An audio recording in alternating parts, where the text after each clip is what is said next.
এখন সবটুকু পল্লবিত সৌন্দর্যকে মুষ্টিবদ্ধ করে বেঁচে থাকা,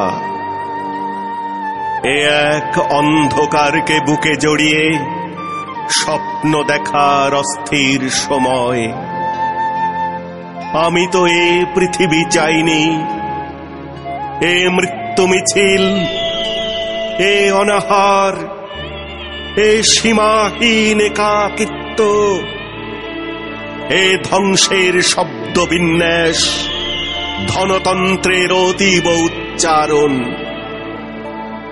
এ সময় আমি তোমাকে চাই, কিউবা, ভিয়েতনাম, সোভিয়েত এবং শুধু তোমাকেই, লেনিন।